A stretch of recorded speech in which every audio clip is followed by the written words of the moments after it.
I like Donald Trump, you know? Donald Trump stood up for me when they talked bad about me, and people said, what do you think about this conviction? Well, he accepted that and said, Mike is my friend, and I respected that. Mm-hmm. No venue wanted the UFC. And at that time, Trump reached out and asked us to come to the Taj Mahal. And that's where we ended up doing our first two events under the Zuffa banner. Everything that ever happened to me in my career, Trump was the first guy to pick up the phone and reach out to me. From getting back on paper. During the campaign, when we were having a debate, and I couldn't hear my name, I stood there, I was waiting to hear everybody else gleefully walk past. He was the only one who stood with me until they straightened it out. That's the kind of person that our president is. He is my friend, and he will be your friend as you get to know him. The indication of the vote. You know, there's a time, right, when you have the Democrats and Republicans on this side. And the officials were the media. The media would tell you what was right, what was wrong, who was doing right, who was doing wrong. It's important we educate the people because you go to Venezuela, you go to Cuba, you go to Russia, you go to China, you go to these places, there's just presidents, and it does not work when you go to China. I think it's a perfect part of the indication of the vote. You know, there's a time, right, when you have the Democrats and Republicans on this side. And the officials were the media. The media would tell you what was right, what was wrong, who was doing right, who was doing wrong. It's important we educate the people.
It's the guts and it's the glory, 100 stripes, 100 stories. It's the Pledge of Allegiance on the 4th of July. It's them handwritten letters from home. It's them sleepless nights alone. It's his newborn baby he left with his wife. Mr. Red, White, and Blue, lay down, here's a line. Mr. Red, White, and Blue, for these stars and stripes, hey.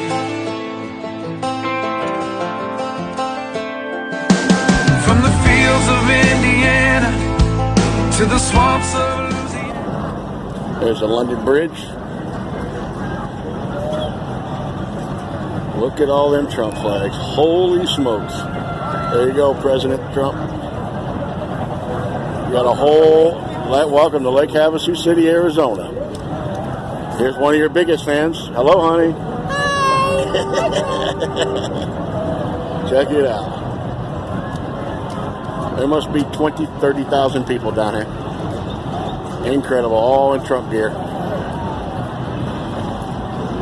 Look at all the Trump flags. Holy smokes. There's a lot of things down here. Hello.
Memorial Day weekend.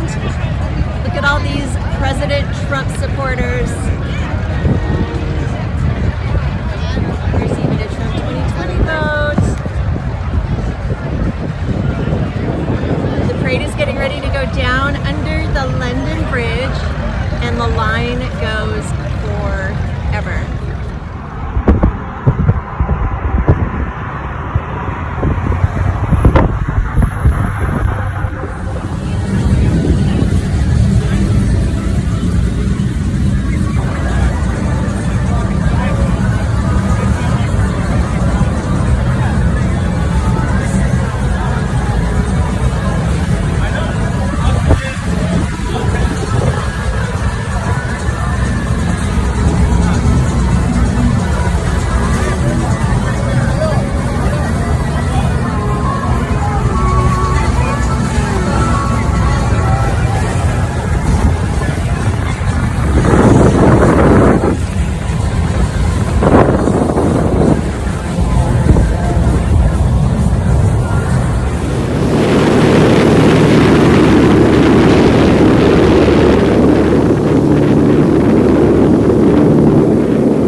Money machines paying us for the defense of their freedom and their nations. The concept of America financing and paying and losing lives for countries that won't even allow us to use their ships, and these are the countries that in 24 hours they'd be wiped off the face of the earth if it weren't for America, it's ridiculous. We don't give anything to our farmers. The homeless are all over the streets of the major cities, the sick and the problems, and yet we'll give billions of dollars in defending countries that have 5 times more money than we can ever hope to have. This country shouldn't be raising taxes. We ought to be lowering taxes. If you look at the payments that we're making to NATO, they're totally disproportionate with everybody else's, and it's ridiculous. This country is busted.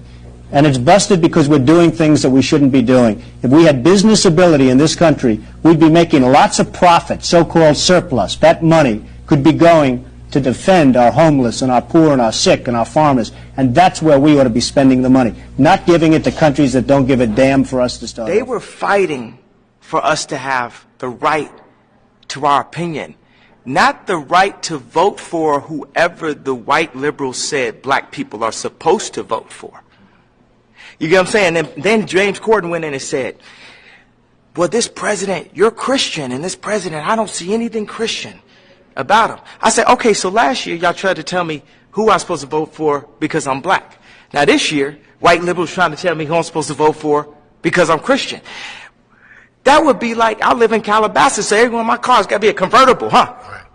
It's just all based on y'all vision of what I'm supposed to do. And I understand, like a lot of people, it's not a matter of whether you like it or who like it. We are in a country where we allowed to like whatever we like. We brainwashed out here, bro. Come on, man. This is a free man talking. Democrats had us voting Democrats for food stamps for years, bro. What is you talking about?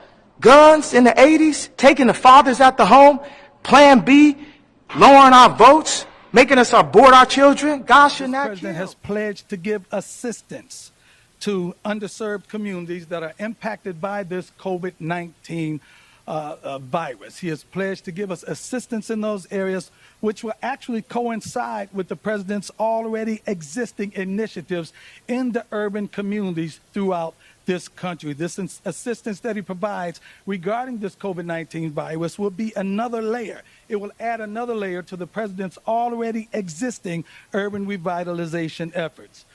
This president is providing PPP loans that are focused in and on minority and urban and underserved and disadvantaged and distressed communities. You've already stated how you're providing unprecedented funding for HBCUs. He's provided billions for entities that are staples in the black community, child care centers, and so they can remain open during this time.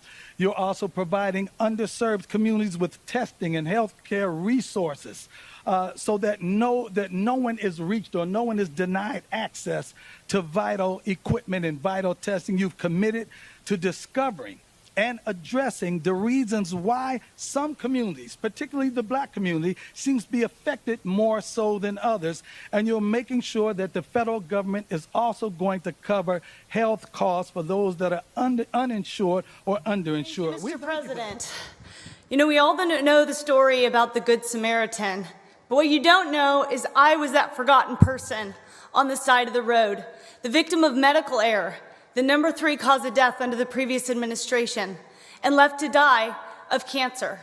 First, the medical establishment, they came by and they saw me there, so they wrote prescriptions for opioids and they walked on.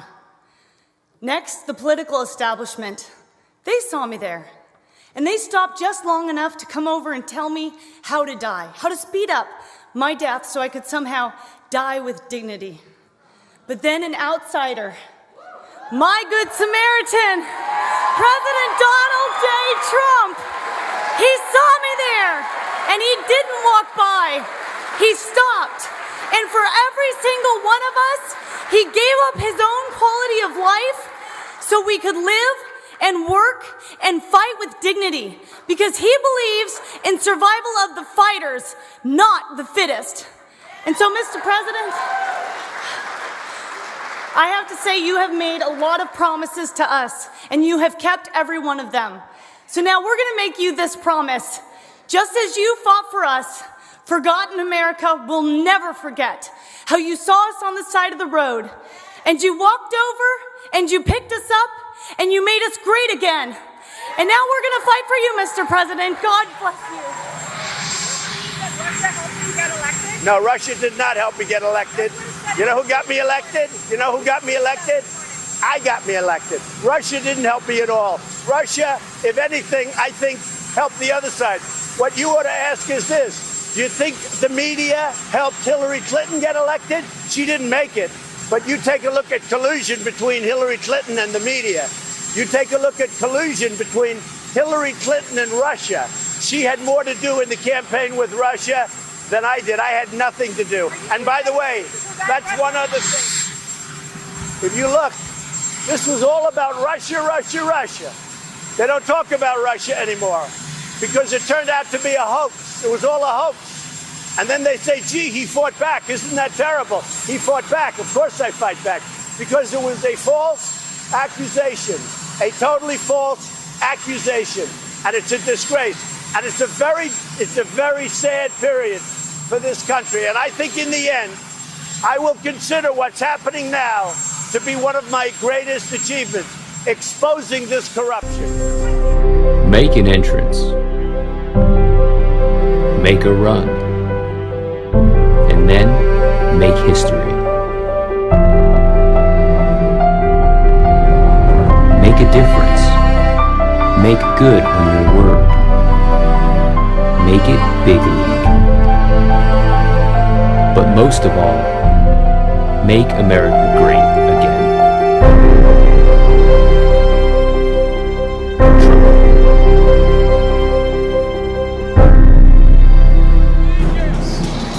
McDonald is here, live on Monday Night Raw. He's still here. And Mr. Trump not coming alone.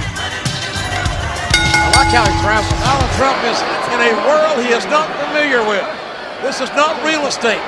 This is the WWE. Oh, no! Oh, Moxley with the spear!